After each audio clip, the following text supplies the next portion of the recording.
एक ऐसा तांत्रिक जो उस नर पिशाच से भी ज़्यादा शक्तिशाली हो कहाँ मिलेगा। यही सोच रहा था अनुज इसी उधेड़-बुन में अपने घर आ गया। वहाँ उसके पिताजी रामपाल ने कहा, अनुज, मैं चाहता हूँ तू कल शहर वापस चला जा। मैंने सुना है कि तू अपने दोस्त की मौत का बदला उस नर पिशाच से लेना चाहता है।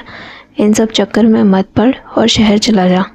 पिताजी, आप बात को समझिए। ये सब मैं अपने दोस्त के लिए नहीं कर रहा हूँ, बल्कि इस गांव को उस नर पिशाच के जंगलों से मुक्त कराने के लिए कर रहा हूँ, अनुज ने अपने पिता को समझाते हुए कहा। रामपाल जी ने गुस्से से उसे डांटा।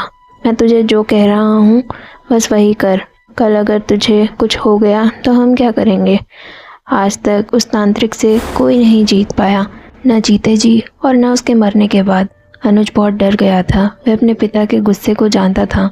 अनुज बोला, पिताजी, मैं शहर चला जाऊंगा, लेकिन किसी को तो आगे बढ़ना पड़ेगा। आप गांव वालों को कहिए कि मेरा साथ दें।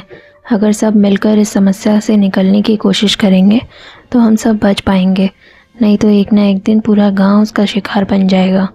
रामपाल जी बोले, ठीक है, कोशिश कर लेते हैं। मैं गांव वालों से बात करूंगा, लेकिन तू कुछ भी अकेले मत करना।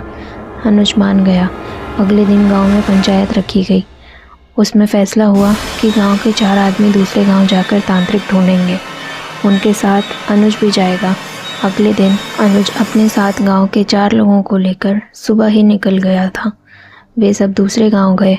कई तांत्रिकों से मिले, लेकिन सभी ने मना कर दिया, क्योंकि वो बस उस तांत्रिक और उसकी शक्तियों के बारे में जानते थे। इस सब में शाम होने लगी थी। तभी एक गांव वाले ने कहा, हमें वापस गांव चलना चाहिए। अगर अंधेरा हो गया तो वह नर पिशाच हमें नहीं छोड़ेगा। उसे सब पता होगा कि हम क्या कर रहे हैं।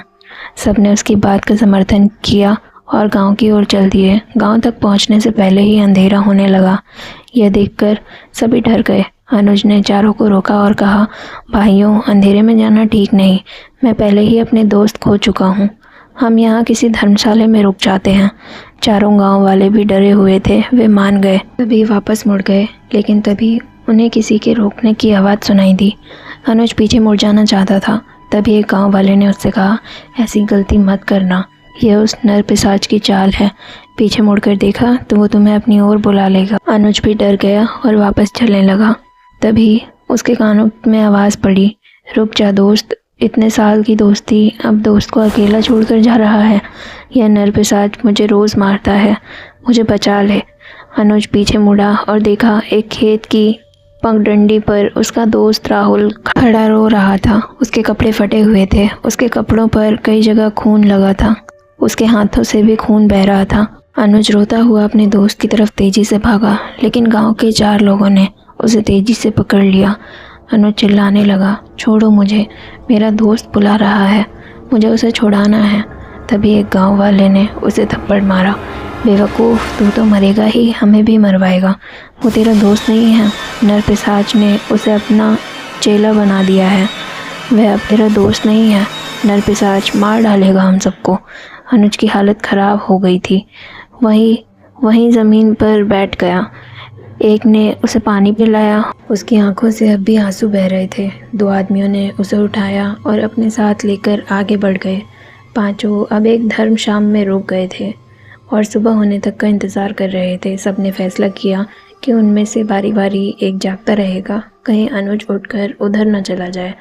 अनुज की रखवाली करना ज़रूरी था। अनुज गहरी नींद में सो रहा था। तभी उसने सपने में देखा कि वह नर पिशाच राहुल को मार रहा है। अपने नाखून उसके शरीर में गड़ाकर खून पी रहा है। राहुल अनुज अनुज पुकार रहा था। अचानक अनुज की आंख खुली और वह दरवाजे की ओर भागा। एक आदमी ने सबको शोर मचाकर जगा दिया। फिर चारों ने अनुज को पकड़ लिया। तभी ऊपर सीढ़ियों से गेरुए कपड़े पहने एक साधु बाबा नीचे आए। उन्होंने अनुज के ऊपर गंगा जल के छींटे मारे। अनुज शांत हो गया। वह अब बेहोश सा होने लगा था। 2 आदमी उसे पकड़कर कमरे में अंदर ले गए। साधु बाबा के पूछने पर बाकी दोनों आदमियों ने सारी बात बता दी। उन्होंने कहा, इसे कल साथ में लेकर मेरे आश्रम में आना। तो वह जब अनुज की आंख खुली तो चारों आदमी उसे लेकर साधु बाबा के आश्रम में पहुंच गए। अनुज से बाबा ने अकेले में बात की और उसे गांव जाने के लिए कहा। बाबा से मिलकर अनुज और चारों आदमी गांव पहुंच गए। वहाँ जाकर अनुज ने मुखिया से कहा, मुखिया जी, साधु बाबा गांव में आएंगे और यहाँ हवन पूजन करेंगे, उस तांत्रिक को मुक्ति दिलाएंगे। साथ उन्होंने कहा कि आज तक जितने भी लोग उसका शिकार हुए हैं वे उन्हें भी मुक्ति दिलाएंगे। मुखिया जी बहुत खुश हुए और बोले, अगर ऐसा हो जाए तो हमारे गांव का कल्याण ही हो जाएगा। बेटा, तुमने बहुत अच्छा काम किया है, अपनी जान पर खेलकर इस गांव को बचाने की कोशिश की है। 2 दिन बाद साधु बाबा गांव पहुंचे। उनके साथ उनके कुछ शिष्य भी थे। उन्होंने गांव में हवन करना शुरू किया। उन्होंने उस दरवाजे को खोलने के लिए कहा। दरवाज़ा खोल दिया गया। तभी दरवाजे से बहुत भयानक आवाज़ें आने लगीं। रात का समय था। बहुत तेज़ी से एक साया उस दरवाजे पर आया। उसके मुंह से भयानक आवाज़ें निकल रही थीं। साधु बाबा ने उसे मंत्रों से बांधकर हवन कुंड के पास बुलाया। साधु बाबा की शक्ति के सामने उस नर पिशाच की शक्ति कम पड़ गई थी। बुराई पर अच्छाई की जीत हो रही थी। कुछ ही देर में उसकी आत्मा को मुक्ति मिल गई। गांव में खुशी की लहर दौड़ गई। साधु बाबा ने खेतों में जाकर गंगा जल पर छिड़काव किया। साथ ही गांव वाले भी अपने अपने खेत में पहुंचे। इसके बाद साधु बाबा ने गांव की सीमा पर जाकर एक बड़ी सी कील मंत्र सिद्ध करके मुखिया जी को दी और कहा, इसे यहाँ गाड़ दो। आज के बाद कोई भी बुरी शक्ति गांव में प्रवेश नहीं कर सकेगी। इस तरह गांव वालों को उस नर पिशाच से मुक्ति मिली।